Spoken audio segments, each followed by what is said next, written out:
રામ, મારા અને મારા પરિવાર તરફથી મને રામ રામ, સૌ ભાવિ ભક્તોને રામ રામ. હું મારું નામ છે લીલાબા રાજેશકુમાર બેઠાભાઈ. મારું વતન છે મઠ પાટેડી, લુણાવાડા તાલુકો, મહીસાગર ડિસ્ટ્રિક્ટ. હું છેલ્લા 2021 માંથી એવી પરિસ્થિતિમાં છું કે મને મરવા માટે બી ઘણા પ્રયત્ન કરે છે. ઘરે દવા બેગમાં પડી છે તો બી મરાતું નથી. મારા મિસિસ લગ્ન થયા હતા, ત્યાર પછી ઘરના પ્રોબ્લેમ થી છૂટાછેડા થઈ ગયા. ત્યાર પછી મને ખબર પડી કે મારી મિસિસ ની ભૂલ નથી.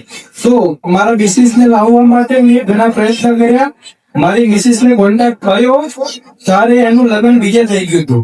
ત્યાંથી મેં વચન આપીને પાછું લાવ્યો 2014 માં. એક વારમાં છૂટાછેડા થઈ ગયા હતા. 2014 માં પાછો લાવ્યો. પછી લુણાવાડા રહેતો તો મેં પોતાનું બિહાર કોમ્પ્યુટર ક્લાસીસ ચાલુ કર્યો તો, નોકરી કરતો હતો, પોતાનું ગુજરાન ચલાવતો હતો. મારા 2 છોકરીઓ અને એક છોકરો અત્યારે છે. ત્યાર પછી લોકડાઉનમાં ઘરે ગયા પછી મારા પપ્પાએ ઘરમાં ના રહેવા દીધો, એટલે જમીન પર ઘર બનાવવાનું આયોજન કર્યું અને મારી નાની છોકરી બીમાર પડી. ત્યાર પછી મારી મિસિસ બીમાર પડી 2021 માં લોકડાઉનમાં. ત્યાર પછી એનું મગજ જતું રહ્યું છે. આજે મહિનાની અંદર 12 થશે તો બી મારે કપડા પહેરાવવા પડે છે. આજે 2021 થી લઈને 2026 સુધી મેં 1 રૂપિયાનું કામ નથી કર્યું, તો એ મારા 3 છોકરાનું મારું પૂરું કરે છે. પણ મને જે પરિસ્થિતિ છે તે મને સમજાતી નથી કે મારી દેવની ઓટી છે કે પછી મારી ભૂલ છે.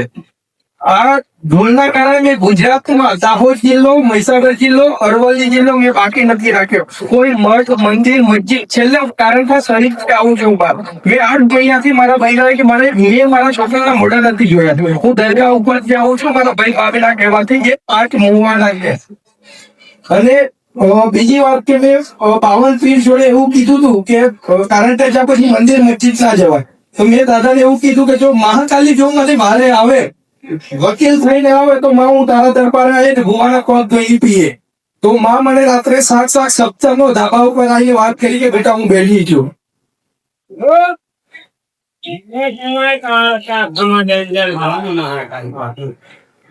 એટલે મારે માના કોલ ધોઈને પીવા છે, બીજું કશું કરવું નથી. મળી ગઈ મને આજથી 1 મહિના પહેલા.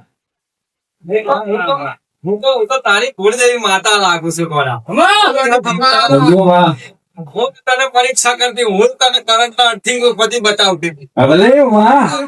આ વાત છે કે મેં વંટેલી મારો મિત્ર છે વિનોદ મકવાના, મારે કેસ ચાલતો તો વોન્ટેડ માં જાહેર છું.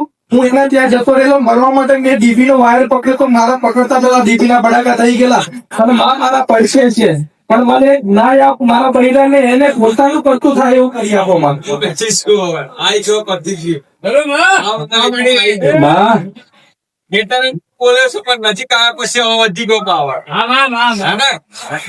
મારી જવાબદારી. અને મારી એક વાત બીજી છે કે મારા દાદા ભુવા હતા, કાળી 14 નું ઝોપડી કાળી કુકરી મારતા હતા અને બેસતા વર્ષના દિવસે બોલતો કુકડો ખત્રીનો આપતા હતા. એ હું આપી રહ્યો છું ને મારા જાતે 8મ નેવત કરી રહ્યો છું. એ તો ભૂલ હોય, જો નવેસર ની કરું જિંદગી નવી આપો મને. આ કરવાનું નથી અર્જુન. આપણી માતા બહાર લઈ લે, ખત્રીને મંદર લઈ લે વધાઈને. બરાબર છે? ધીમે બદલી ના તૈયારી કર. બરાબર. હું આ બધાના ભક્તો વચ્ચે એમ કહું કે માં મને જિંદગી નવી આપવી હોય તો મને જીવડાવજો, ને ઘર જતા પેલા માંગ રાખજો બંનેને. કારણ કે મેં 8 મહિનાથી મારા 3 છોકરોને 1.5 વર્ષનું છોકરું મોટું નથી જોયું. અને મારા કાકીએ મને બળાત્કારનો આરોપ નાખેલો છે જમીનના ઝઘડા માટે. એના માટે મેં ખાસ ઘર છોડી છે. આ તમારી કોઈ એની પરીક્ષા નહીં થતી. આ મને તો માનાની પરીક્ષા થાય છે. પરીક્ષા નહીં થતી. પરીક્ષા થાય છે ને પાસ થવાનો ભલે સમજી લે. સમય બદલાવાશો ને એ જોજે તું. ભલે માં તારો ટાઈમ બદલાશે. ભલે ભલે માં તારા જીવનમાં છે ને મુશ્કેલીઓ ગોઠવેલી હતી. ભલે માં એક પાર કરી કરી તારે વધવાનું છે. ભલે માં ભલે ભલે. આવા સીધો મારા શરણમાં આવ્યો છે. હવે આનંદ રજા. ભલે માં. રામ મારી રામ.